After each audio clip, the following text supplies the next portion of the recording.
بسم اللہ الرحمن الرحیم۔ شروع اللہ کے نام سے جو بڑا مہربان اور نہایت ہی رحم کرنے والا ہے۔ تمام حضرات سورہ فاتحہ اور درود پاک پڑھ لیں۔ اعوذ باللہ من الشیطان الرجیم، بسم اللہ الرحمن الرحیم۔ الحمد للہ رب العالمین الرحمن الرحیم مالک یوم الدین، ایاک نعبد وإياك نستعين إياك نعبد وإياك نستعين إياك نعبد وإياك نستعين اهدنا الصراط المستقيم صراط الذين أنعمت عليهم غير المغضوب عليهم ولا الضالين آمین۔ درود پڑھیں۔ اللهم صل على محمد وعلى آل محمد كما صليت على إبراهيم وعلى آل ابراہیم انک حمید مجید۔ اللہم بارک علی محمد وعلى آل محمد کما بارکت علی ابراہیم وعلى آل ابراہیم انک حمید مجید۔ اللہ کریم نے قرآن پاک میں فرمایا کہ میری رحمت سے مایوس نہ ہو، اور حکم ہوا کہ جن دلوں میں کفر ہے وہی لوگ اللہ کی رحمت سے مایوس ہو جاتے ہیں۔ اللہ کے پیارے نبی حضرت محمد رسول اللہ صلی اللہ تعالیٰ علیہ وسلم نے ہمیں درس دیا، یہ سبق پڑھایا کہ مایوس ہونا، نا امید ہو جانا، یہ کفر ہے، یعنی جھوٹ ہے۔ کفر کے معنی جھوٹ ہے، اور اسلام نے پوری دنیا کے لوگوں کو یہ طریقہ عطا کیا کہ حالات جیسے کیوں نہ ہوں، لیکن کبھی دل کے اندر نا امیدی نہیں لے کے آنی چاہیے۔ بہت سارے لوگ آج کے دور میں اس حد تک نا امید ہوتے ہیں، وہ سمجھتے ہیں کہ ہم خودکشی کر لیں۔ آئے دن اخبارات میں آپ نے پڑھا ہوگا کہ بہت سارے لوگ خودکشی کر لیتے ہیں۔ اپنے آپ اپنی جان کو ختم کرنا اللہ کے نزدیک پسندیدہ عمل نہیں ہے۔ اسلام نے اس کو حرام قرار دیا۔ شریعت نے کہا کہ خودکشی کرنا حرام۔ بہت سارے لوگ خودکشی کی طرف جب جاتے ہیں تو یہ نہیں سمجھتے کہ یہ کام بزدلی والا کام ہے، اور بزدل بندہ جو ہوتا ہے، جو بندہ ڈرپوک ہوتا ہے، بزدل ہوتا ہے جو انسان، چاہے وہ مرد ہو یا عورت ہو، بوڑھا ہو بچہ ہو، وہ زندگی میں کچھ کر نہیں سکتا، وہ کامیاب نہیں ہو سکتا۔ کامیابی کی پہلی شرط یہ ہے کہ یقین کا ہونا۔ اسلام میں بھی ایمان کی پہلی شرط کیا ہے؟ یقین ہونا اس بات پر کہ میں اللہ تبارک و تعالیٰ کی عبادت کرتا ہوں، محمد رسول اللہ کی اطاعت کرتا ہوں۔ اسی طرح دنیا کے تمام کاموں میں، چاہے وہ مسلمان ہیں یا غیر مسلم ہیں، اگر ان کا یقین نہیں ہے، کمزوری ہے یقین کے اندر، خود اعتمادی نہیں ہے، سیلف کانفیڈنس ان کے اندر نہیں پایا جاتا ہے، اور وہ مایوس ہوتے ہیں بات بات پر، اور پھر وہ چاہتے ہیں کہ ہم اپنی زندگی کو ختم کر لیں، تو یہ سب سے بڑی بیوقوفی والا عمل ہے۔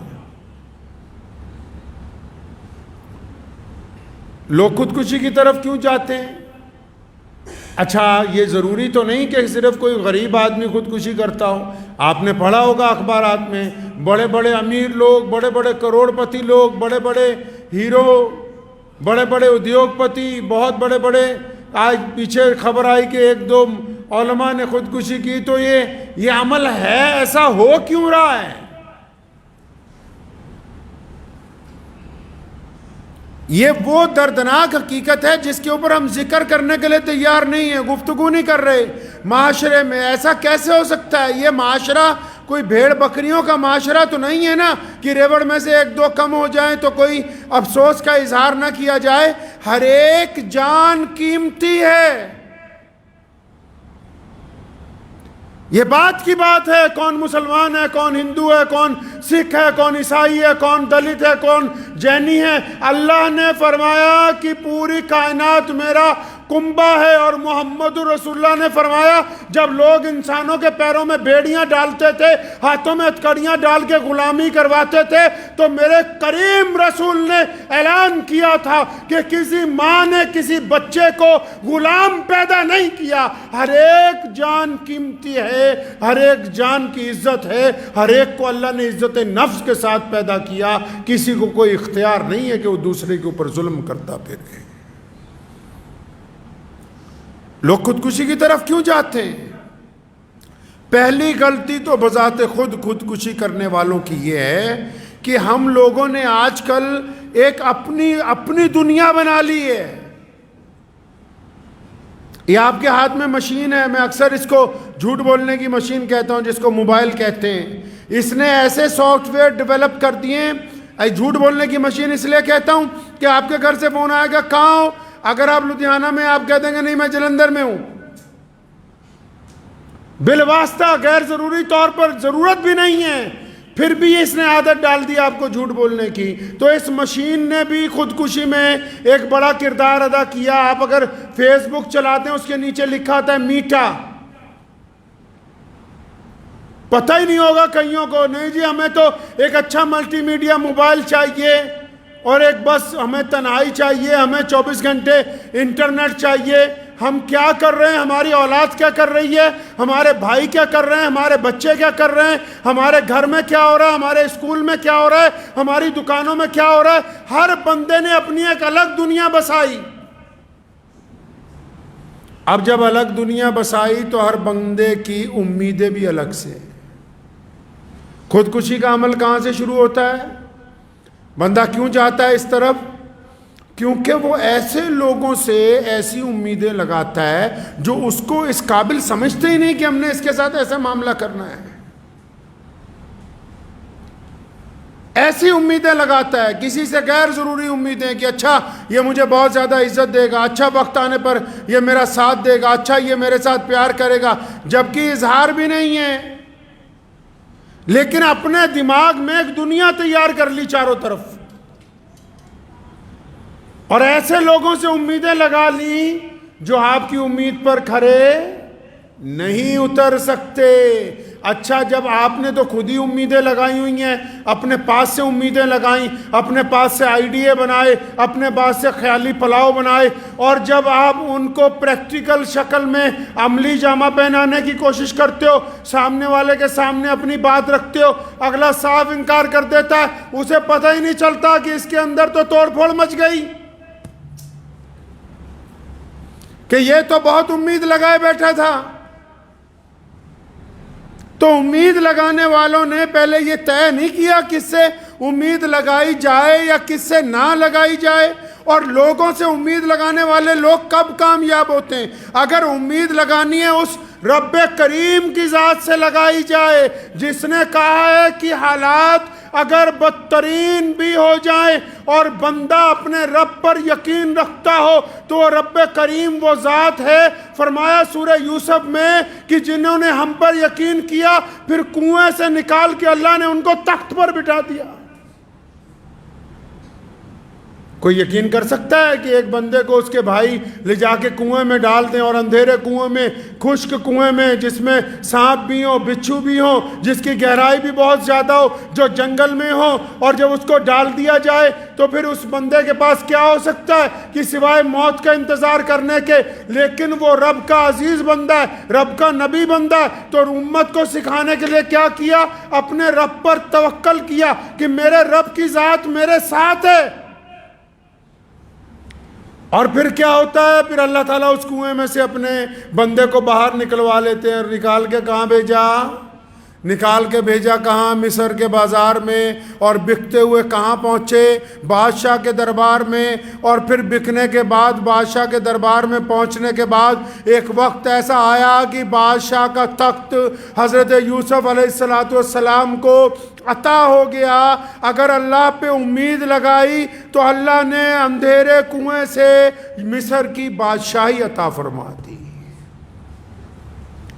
تو جو لوگ خودکشی کرنے کا سوچتے ہیں، کیا کبھی وہ اپنے رب کے متعلق نہیں سوچتے؟ خودکشی تو وہ کریں جن کا کوئی رب نہ ہو، جن کا اعتقاد نہ ہو، جن کا یقین خدا پر نہ ہو۔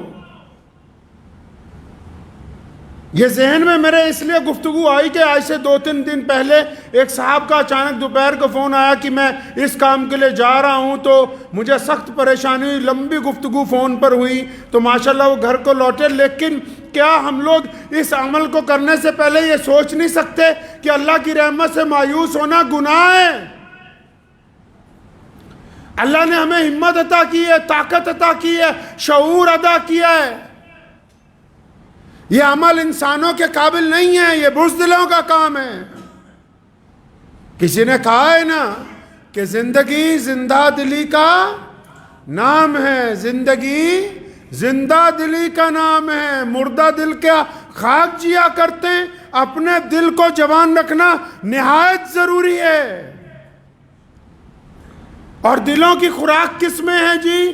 دلوں کی خوراک اللہ کے ذکر میں ہے، دلوں کی خوراک دوسروں کی مدد میں ہے، دلوں کی خوراک نیت کی پاکی میں ہے، دلوں کی خوراک محبت کے اندر ہے، دلوں کی خوراک ایک دوسرے کے اندر سلوک پیدا کرنے سے ہے، دلوں کی خوراک ایک دوسرے کو حق ادا کرنے سے ہے۔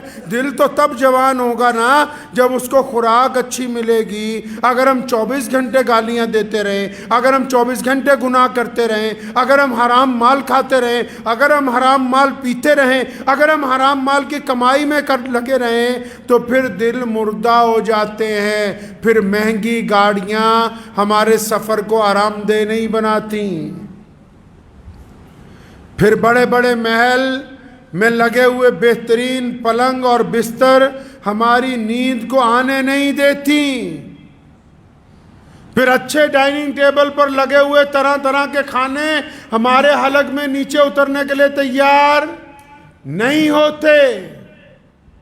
خوشیاں پیسوں کے اندر نہیں ہیں، خوشیاں دولت کے اندر نہیں چھپی ہوئی، خوشیاں اچھے کپڑوں میں نہیں چھپی، خوشیاں اچھی شکل اچھی صورت میں نہیں چھپی ہوئی۔ اگر آپ کو خوشیاں تلاش کرنی ہیں تو سب سے پہلے اپنے دل کو اس بات پر راضی کرنا ہوگا۔ میرے کریم رسول حضرت محمد رسول اللہ صلی اللہ علیہ وسلم نے فرمایا نیچے دیکھو اوپر نہ دیکھو، اپنے سے نیچے دیکھو۔ کتنے ایسے لوگ ہیں جن کو 2 وقت کی روٹی میسر نہیں ہے، کتنے ایسے لوگ ہیں جو اپنے پاؤں پر چل نہیں سکتے، کتنے ایسے لوگ ہیں جن کی آنکھوں میں روشنی نہیں ہے، کتنے ایسے لوگ ہیں جن کے کانوں کو سننے کی طاقت نہیں ہے، کتنے ایسے لوگ ہیں جن کے پاس زبان چلانے کے لیے طاقت اللہ نے نہیں دی ہے، کتنے ایسے لوگ ہیں جو اعمال کے لحاظ سے کردار کے لحاظ سے دنیا سے منہ چھپاتے پھرتے ہیں۔ کیا یہ اللہ تبارک و تعالیٰ نے آپ پر کرم نہیں کیا کہ اللہ نے اچھی زندگی عطا فرمائی اور مہلت دے رکھی ہے؟ اللہ نے مہلت دے رکھی ہے، ہمیں وقت دیا ہوا ہے۔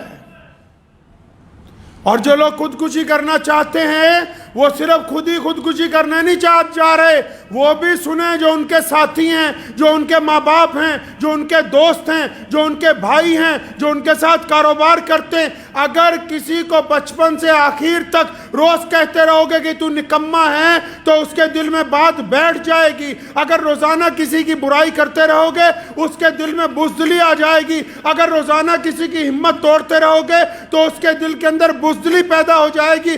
تو یہ جو بندہ جا رہا ہے، یہ جو عورت، یہ جو مرد، یہ جو بچہ خودکشی کے لیے راضی ہوا، یہ اکیلا راضی نہیں ہوا، اس کے چاروں طرف جو لوگ ہیں ان کا کردار بھی اس میں شامل ہے۔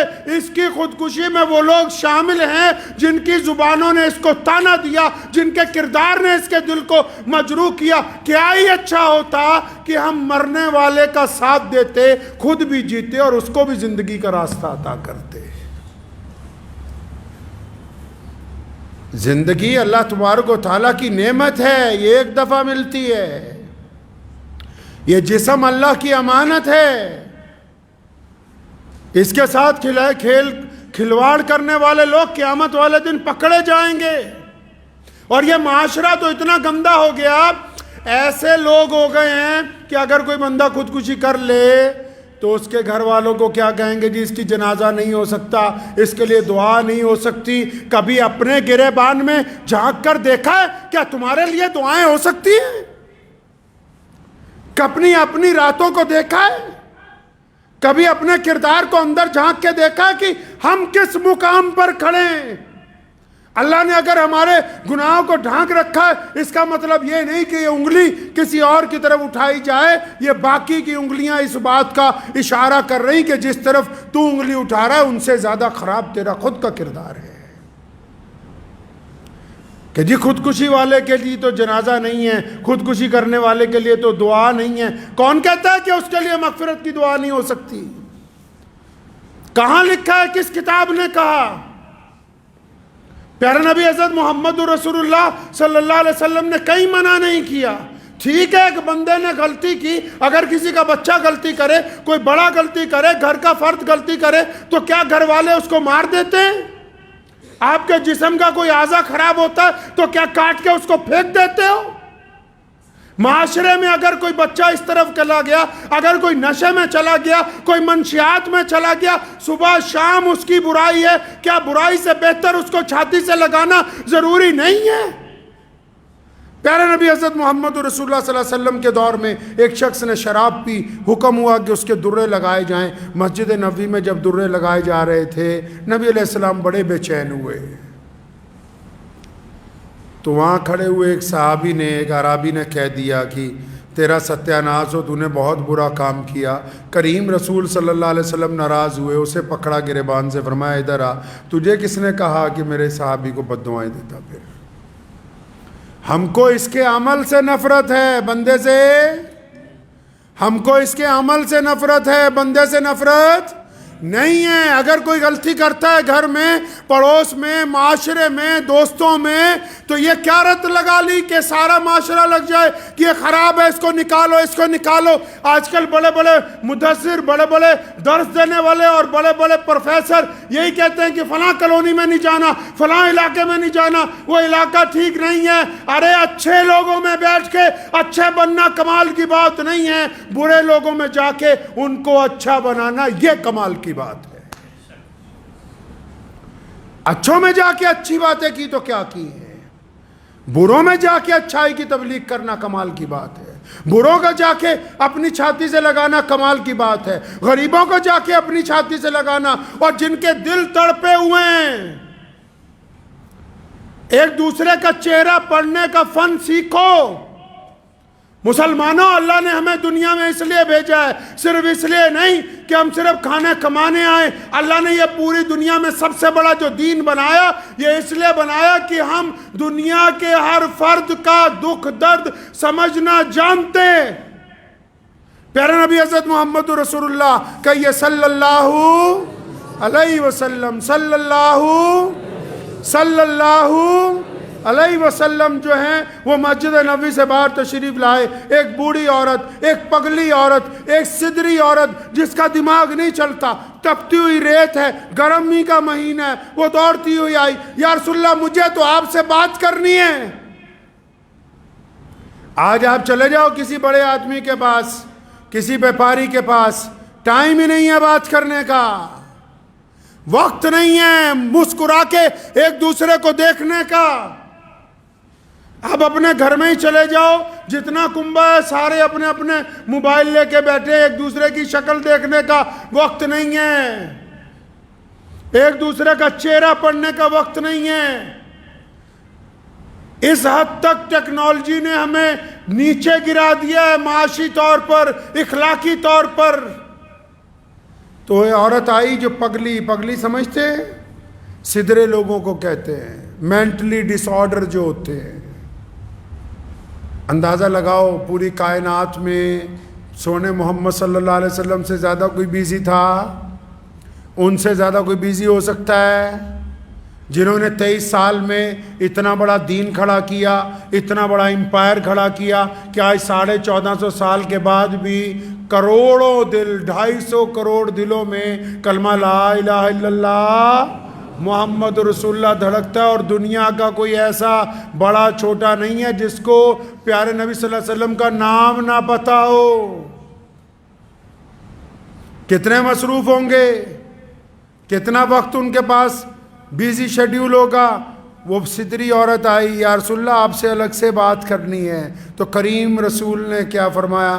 فرمایا ہاں بی بی بتاؤ۔ تو کہنے لگی یہاں نہیں، تھوڑا سائیڈ پہ آ جاؤ۔ نبی علیہ السلام کو ایک طرف لے گئی، ریت کے اوپر بیٹھنے کے لیے کہا۔ آپ صلی اللہ علیہ وسلم بیٹھ گئے تو اس نے کہا یا رسول اللہ میں یہاں مدینے میں رہتی ہوں نا، میں گلیوں میں جب پھرتی ہوں یہ بچے مجھے تنگ کہتے ہیں، پاگل کہتے ہیں، کچھ میرے پتھر مارتے ہیں، آپ ان کو منع کیجئے، میرے ساتھ ایسا نہ کریں۔ تو نبی علیہ السلام نے اسے دلاسا دیا، فرمایا ٹھیک، میں آج ہی یہ حکم جاری کرتا ہوں کہ آج کے بعد تمہیں کوئی تانا نہیں دے گا، آج کے بعد تجھے کوئی کچھ نہیں کہے گا۔ اور نبی علیہ السلام کے احکامات کی صحابہ اکرام نے ایسے اتباع کی ہے کہ بندہ ویسی جماعت دوبارہ کائنات میں دیکھ نہیں سکتا۔ محمد رسول اللہ نے کہا تھا امیر اور غریب، کالا اور گورا ایک برابر ہیں۔ ایک دفعہ غلطی سے ایک صحابی نے سیدنا بلال کو کہا کالی ماں کے بیٹے، سیدنا بلال ناراض ہوئے تو صحابی اتنا گھبرائے، نبی علیہ السلام کی طرف سے ابھی تاکید نہیں آئی بلکہ اپنا سر ریت پر رکھا۔ سیدنا بلال کھڑے ہیں، فرمایا میرے سر پہ ریت ڈالو، مجھ سے غلطی ہو گئی اور میرے چہرے پر پاؤں رکھ کے نکلو کہ میں نے نبی علیہ السلام کے حکم کی عدولی ہوئی۔ سیدنا بلال نے انہیں اٹھا کے چھاتی سے لگایا، فرمایا جب دلوں میں یہ احساس بیدار ہو جائے کہ کالا اور گورا ایک برابر ہے، اس کا مطلب رسول اللہ کے حکم کی اتباع ہو گئی ہے۔ اب اس عورت نے جب کہا تو نبی علیہ السلام نے کہا ٹھیک ہے۔ اس نے ایک آدھے کام اور بتائے، نبی علیہ السلام نے کہا ٹھیک ہے ہم کر دیتے ہیں۔ بہت دیر جب باتیں کرتی ہوئی ہو گئی تو آپ صلی اللہ علیہ وسلم کو اچانک اس نے کہا یا رسول اللہ اب آپ جا سکتے ہیں۔ جب وہ چلی گئی صحابہ نے کہا یا رسول اللہ، بڑے ادب سے کہا یا رسول اللہ یہ جو عورت آئی تھی نا یہ سدری تھی، کملی تھی، پاگل تھی۔ کریم رسول علیہ السلام نے فرمایا ہاں مجھے بھی پتہ ہے یہ سدری ہے، مجھے بھی پتہ ہے یہ کملی ہے، سارا مدینہ اس کی نہیں سنتا، میں بھی نہیں سنوں گا تو پھر کون سنے گا؟ اللہ کے نبی علیہ السلام کی سنت ہے ان لوگوں کے ساتھ بیٹھنا جن سے کوئی بات نہیں کرتا۔ یہ رسول اللہ کی سنت ہے ان بوڑھے مرد عورتوں کے ساتھ بیٹھ کے چند لمحے گزارنا جن کے ساتھ کوئی بات نہیں کرتا۔ رسول اللہ کی سنت ہے سدروں کی بات سن لینا جن کی کوئی سننے کے لیے تیار نہیں ہے۔ مسلمانوں ہمارا یہ کام بنتا ہے کہ جتنے دکھی دل ہوں، جتنے درد مند لوگ ہوں، اگر وہ ہمارے ساتھ بیٹھ کے اپنا دکھ درد سنانا چاہیں تو ہم ان کا دکھ درد سنیں گے۔ تو یہ رسول اللہ کی سنت ہے۔ یاد رکھیں کہ اگر آپ کے رویے سے کوئی خودکشی کرتا ہے تو قیامت والے دن پوچھ ہوگی۔ کئی ظالم یہ سوچتے ہیں نا کہ ہم جتنا ظلم کرتے ہیں رسی ڈھیلی ہے، ہم نے کسی سے زیادتی کی تو اللہ کی طرف سے پکڑ نہیں آئی، ہم نے کسی کا مال چھینا اللہ کی طرف سے پکڑ نہیں آئی، ہم نے کسی سے ٹھگی ماری اللہ کی طرف سے پکڑ نہیں آئی، ہم نے کسی سے زنا کیا اللہ کی طرف سے پکڑ نہیں آئی۔ ایسی بات نہیں ہے کہ اللہ کی طرف سے پکڑ نہیں آئی، اللہ تعالیٰ نے ظالم کی رسی ڈھیلی چھوڑ رکھی کہ کر لے جتنے گناہ کرنے ہیں، جس دن رسی کھچ جائے گی کوئی بچانے والی طاقت ہوئے گی نہیں۔ ہمیں اس بات پر کیا توجہ نہیں دینی؟ کیا ان نمازیوں کو ضرورت نہیں ہے؟ کیا ان دیندار لوگوں کو ضرورت نہیں ہے کہ چاروں طرف نگاہ دوڑائیں کہ کتنے لوگ ایسے ہیں جو مایوس ہو کر مسجد میں آ رہے ہیں، کتنے لوگ ایسے ہیں جو مسجد کے باہر مایوس کھڑے ہیں، کتنے عزیز و اقارب ایسے ہیں جو صرف اس انتظار میں ہیں کہ کاش تم ان کی غلطی کو معاف کر دو۔ کتنے ایسے دوست ہیں، کتنے ایسے یار ہیں، کتنے ایسے پرانے متر ہیں جو اس انتظار میں کہ بس ایک دفعہ ہماری غلطی کو معاف کر دے، ہمیں اپنی چھاتی سے لگا لے، اور ہم اتنے بڑے ظالم بنے ہوئے کہ نہیں ہم تو کچھ نہیں کرنے والے، کل قیامت والے دن اللہ کے آگے حساب رکھیں گے۔ جو حساب اللہ کے آگے آ جائے گا وہ تکڑی پھر پورا پورا تولتی ہے، وہاں بچنے کی کوئی امید نہیں ہے۔ اس لیے پہلے اپنے معاملات کے اوپر توجہ دیں، مایوس لوگوں کی امید بنیں، امید توڑنے والے مت بنیے، غریب لوگوں کا سہارا بنیے، ان کو دھتکارنے والے مت بنیے۔ اپنے گھر میں اپنے رویے کے ساتھ لوگوں کے درمیان اپنا چہرہ، اپنا رویہ ایسا مت بناؤ کہ تمہاری اولاد، تمہاری بیوی، تمہارے بچے، تمہارا باپ، تمہاری ماں تم سے بات کرتے ہوئے ڈریں۔ نوٹ کر لو دل کی کاپی پر، جس کے غصے کی وجہ سے اس کے ماں باپ اس سے ڈرنے لگیں، اس سے بات کرنا چھوڑ دیں، وہ جتنی مرضی دعائیں کرتا رہے، جس مرضی بڑے ولی اللہ کے پاس چلا جائے، اللہ کے حضور اس کی کوئی دعا قبول ہو ہی نہیں سکتی۔ اللہ کے حضور ایسی دعائیں قبول نہیں ہوں گی۔ جو رشتوں کو توڑنے والے ہوں، نبی علیہ الصلوۃ والسلام نے حکم فرمایا، جو رشتوں کو توڑنے والا ہے فرمایا ہم نہیں اس کو پسند کرتے۔ رشتوں کو جوڑنے والوں کو نبی علیہ الصلوۃ والسلام نے پسند کیا، توڑنے والوں کو پسند نہیں کیا۔ ہمارا کردار اگر جوڑنے والا ہے تب تو ہم سمجھیں کہ ہمارے لیے بڑی خوش قسمتی کی بات ہے، اور اگر ہمارا کردار رشتوں کو توڑنے والا ہے تو پھر کھوکھلی نمازیں، کھوکھلی تسبیحاں ہمارے کچھ کام آنے والی ہے نہیں ہے۔ تو ان لوگوں کو تو بخاص طور کے کہتا ہوں، جو لوگ یہ سوچتے ہیں دل میں کبھی کبھی کہ ہمارا کچھ نہیں ہو سکتا، ہم آگے نہیں بڑھ سکتے، ہم کچھ نہیں کر سکتے، یہ جو مایوسی اپنے دل میں بٹھا لی ہے، اللہ کا نام لے کے اس مایوسی سے باہر نکل آؤ اور اپنا ٹارگٹ طے کرو، کرنا کیا چاہتے ہو۔ اللہ تعالیٰ نے فرمایا میں اپنے بندے کے گمان کے ساتھ ہوں۔ میرا بندہ جو دل میں آئیڈیا بناتا ہے، اللہ فرماتے ہیں کہ میں اپنے بندے کے آئیڈیا کے ساتھ ہوں۔ یہ چاہتا کیا ہے؟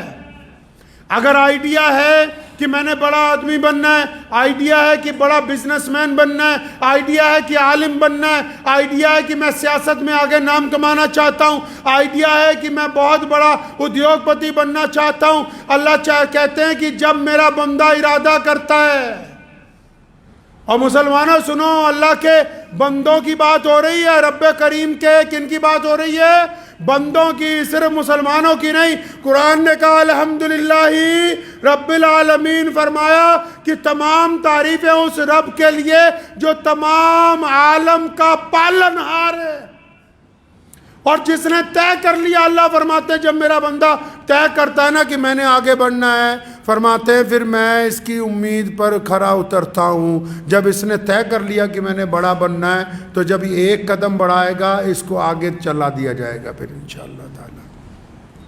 اور اگر ہم نے یہ طے کر لیا کہ بس صبح اٹھیں، آرام سے شیڈیول کا کام کرنا ہے، 2 وقت کی روٹی کمانی ہے، اس کے بعد 2-4 چگلیاں کرنی ہے، اور پھر شام کو سو جانا ہے، 2 گھنٹے موبائل دیکھنا ہے، تو جب آپ اپنی قسمت کو اس طرح بنانا چاہتے ہو تو اللہ نے فرمایا کہ جو قومیں، جو لوگ اپنی حالت نہیں بدلنا چاہتے، اللہ تعالیٰ بھی ان کی حالت نہیں بدلنا چاہتے۔ اپنی حالت کو تبدیل کیجیے اور ان لوگوں کو تلاش کرو معاشرے میں۔ یہ سنت ہے نبی علیہ السلام کی، ڈھونڈو انہیں جو مایوسی کے اندر بیٹھے ہوئے ہیں، جو خوف زدہ ہیں، جو ڈرے ہوئے ہیں، جو اپنی بیماریوں سے ڈر گئے ہیں، جو اپنے کاروبار میں خسارے سے ڈر گئے ہیں، جن کے دل میں بزدلی آ گئی ہے، جن پہ گھبراہٹ طاری ہو گئی ہے، جو گھر سے باہر نکلنے کے لیے تیار نہیں ہے، ڈھونڈو ان کو جو آپ کے قریب ہیں. اگر آپ اپنے قریبی ان لوگوں کو ڈھونڈ کر باہر نہیں لائیں گے، کل قیامت کے دن آپ سے پوچھ ہوگی کہ تم کو اچھی عقل، اچھی صحت، اچھے وسائل اللہ نے دیے تھے، پھر کیا بات ہوئی کہ تم نے اپنے بھائی کو، اپنے پڑوسی کو، اپنے دوست کو مایوسیوں کے خول سے باہر نہیں نکالا؟ کیا بات تھی کہ تم سارا دن اپنی عیاشی میں لگے رہے، تمہیں اپنے قریبی لوگ نہیں آئے؟ اللہ کی طرف سے پکڑ ہوگی کل قیامت کے دن. تلاش کریں ان کو، کریں گے انشاءاللہ تعالی. ان لوگوں کو تلاش کیجئے، اور تلاش کرتے ہوئے مذہب کی اینک، تلاش کرتے ہوئے مذہب کی اینک نہ لگا لینا. تلاش کرتے ہوئے پیارے نبی حضرت محمد رسول اللہ صلی اللہ علیہ وسلم کا طریقہ اپنانا ہے کہ اللہ تعالیٰ نے ان کو کائنات کے لیے رحمت بنا کے بھیجا، اور اللہ کریم چاہتے ہیں کہ اللہ کے ہر بندے سے صلہ رحمی کی جائے. تو بس تلاش کیجئے اپنے آس پاس ان لوگوں کو جن کے دل میں خیال آتا ہے خودکشی کا، جن کے دل میں خیال آتا ہے کہ میں کچھ کر نہیں سکتا، جو یہ سمجھتے ہیں کہ ہم تو بیکار ہو گئے، چاہے وہ مرد ہیں، چاہے وہ عورتیں، چاہے وہ کسی بھی مذہب سے تعلق رکھتے ہیں. آگے بڑھئے، ان کا ہاتھ پکڑیے، اور یقین مان لو اس بات کا کہ اگر آپ کسی کا ہاتھ پکڑ کے اسے اٹھانے لگو گے، اسے سیڑھیاں چڑھانے لگو گے، جیسے جیسے اس کا ایک ایک قدم آگے بڑھتا جائے گا، یقین مانو وہ جب بلندی کی سیڑھی پر چڑھے گا، آپ اس سے ایک قدم آگے اس سیڑھی پر کھڑے ہو گئے، کیونکہ اللہ کسی کا اجر ضائع نہیں کرتا ہے. دعا کیجئے اللہ کریم اس بات کی ہم سب کو سمجھ عطا فرمائے، اور ہمیں آس پاس اپنے رہنے والوں پر توجہ دینے کی توفیق عطا فرمائے، اپنا مال آس پاس رہنے والے ضرورت مندوں پہ خرچنے کی توفیق عطا فرمائے. اللہ تبارک و تعالیٰ سے دعا ہے کہ اللہ کریم اس گفتگو کو میرے لیے اور آپ سب کے لیے فائدے کا ذریعہ بنا دے. وآخر دعوانا ان الحمدللہ رب العالمین.